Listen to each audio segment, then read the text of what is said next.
네, 여러분, 네, 송기정 선수의 역사 채널 이 영상 보고 왔나요?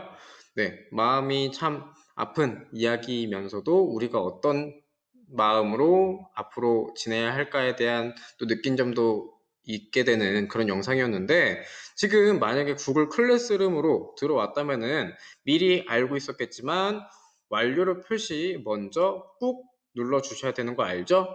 핸드폰이든 컴퓨터든 꾹꾹 눌러 주셔야 돼요. 그래서 완료로 표시를 꾹 누르신 다음에 입장을 하시고 나서 선생님 수업을 들어주시면 되겠습니다. 네, 그래서 오늘의 배움 목표는요, 첫 번째로는 광복절의 의의를 설명할 수 있다. 그래서 우리가 얼마 안 남은 광복절과 관련해서 우리에게 어떤 의미를 가지는지 이야기를 해볼 것이고요. 그리고 두 번째로는요, 올바른 국가의 역할에 대한 자신의 생각을 제시할 수 있다. 즉, 광복절의 이야기와 함께 우리가 앞으로 어떤 것을 배우게 될지도 약간의 힌트가 될 수 있는 배움 목표라고 할 수 있겠네요. 네. 일단 시작은요, 단군 신화 이야기를 해볼 거예요. 그래서 단군 신화에 대한 자세한 이야기는 안 해도 여러분들이 충분히 다 알고 있어요. 즉, 우리나라는 환웅이 자신의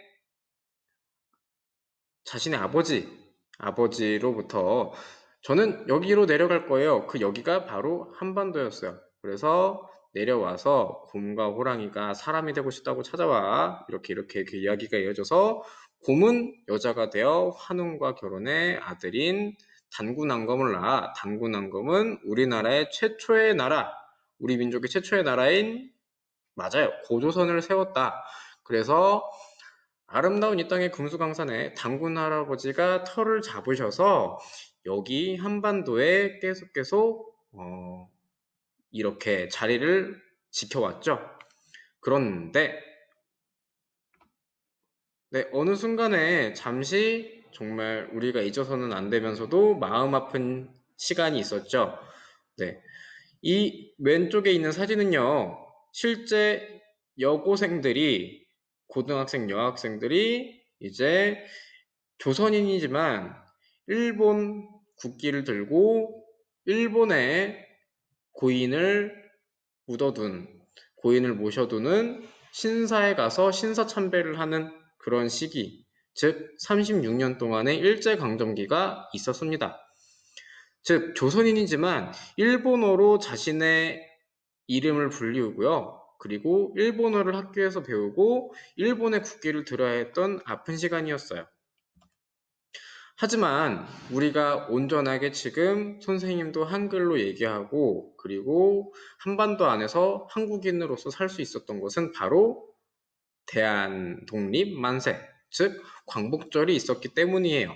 이 사진에서 보면은 얼마나 기뻤길래 이렇게 많은 분들이 나와서 만세를 부르고 있었을까요? 즉 광복절이란 1945년 8월 15일 우리나라가 일본으로부터 광복된 것을 기념하고 그리고 똑같은 날에 다른 해이지만 똑같은 날에 대한민국 정부 수립을 축하하는 날이라고 합니다. 하지만 우리는 이런 아픔을 겪고 정말 힘들게 얻은 광복, 독립을 잊고 이런 이야기를 하고 합니다. 나라가 나에게 해준 것이 무엇이야? 이렇게 이야기하는 사람이 뭐 당연히 있죠. 선생님도 언젠가 이런 얘기를 했을 것이고 앞으로도 언젠가 이야기를 할 수 있겠지만 우리는 이런 이야기를 웬만하면은 해서는 안 될 것 같아요. 왜냐하면요. 첫 번째로 보여주었던 링크했던 영상에 송기정 선수는 억지로 일본이 강요하는 인터뷰를 하면서 일본의 국기를 달고 경기에 뛰어야 했어요. 결국에는 지금도 올림픽위원회에서는 송기정 선수의 이름이 이제 국가가 일본으로 기록이 되어 있다고 하죠. 즉, 우리나라가 만약에 정말 힘을 잃고 계속 지내왔다면은 정말 우리만의 역사와 정체성이 존재하지 않을 것이죠. 즉, 단군신화 같은 역사와 그로 인해서 생기는 우리만의 정체성이라는 게 있잖아요. 한국인으로만의 정체성이 있는데 국가가 없다면은 한국인이면서도 다른 나라의 역사와 정체성을 가질 수밖에 없는 정말 혼란스러운 상황이었을 것이겠죠. 그리고 두 번째로는요, 알고 있는 사람도 있겠지만 대부분 다 알고 있을 거예요. 즉 지금 시리아의 모습인데 아이가 이렇게 폐허가 된 곳을 지나고 있어요. 지금 시리아가 국가의 역할이 제대로 되지 않고 오직 정부군이 반군과 싸우고 이런 상황에서 국가가 제대로 역할을 하지 않기 때문에 사회 혼란과 불안이 계속 멈추지 않죠. 하지만 우리나라도 정치적인 이념 속에서 국가가 국민을 온전히 보호할 수 없는 상황이 있었죠. 즉, 6.25 전쟁 시기에는 모두가 언제 내 목숨을 잃지 않을까, 내 가족이 생명을 잃지 않을까 하고 불안했던 시기였어요. 즉, 국가가 없다면은 역사와 정체성을 잃는 것뿐만 아니라 사회 혼란과 그리고 항상 불안에 쌓여서 살았겠죠. 그렇기 때문에 우리가 정말 피땀 흘려 이룬 광복이 필요했던 이유는 바로 이 네 가지 국가의 역할이 중요하기 때문이에요. 즉, 지금과 같이 코로나와 정말 많은 국가의 위기 상황 속에서 국가는 국민을 보호하기 위해서 생명과 재산을 보호해야 하고요.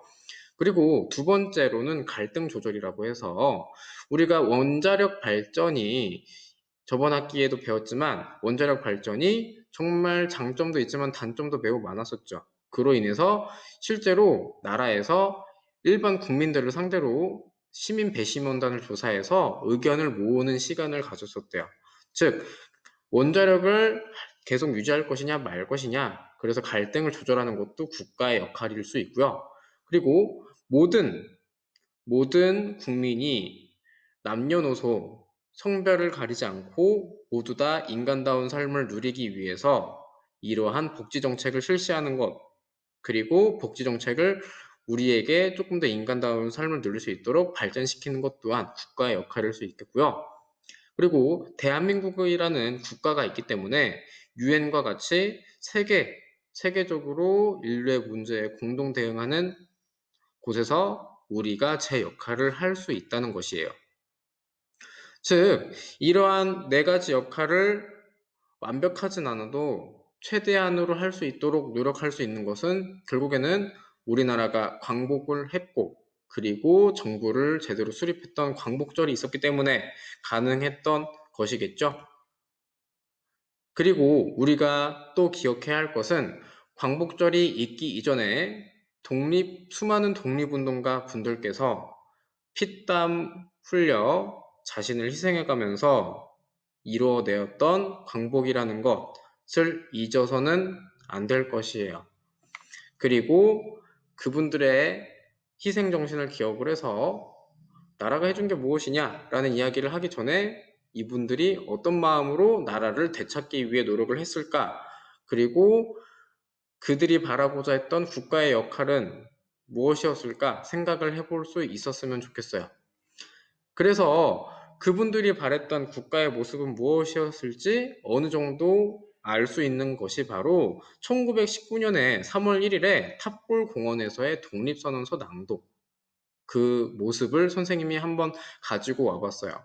얼마나 절실했으면은 실제 아직도 탑골공원이 있죠. 그래서 일제의 억압 속에서도 이렇게 태극기와 독립선언서를 들고 자발적으로 모여서 이야기를 했을까요? 자, 그래서 지금까지 이야기한 국가의 역할과 그리고 광복절에 대한 우리의 의미를 기억을 하면서 3.1 독립선언서가 실제 1919년에 이제 민족 대표 33인이 한국의 독립을 선언한 글로 기미독립선언서라고 합니다. 그래서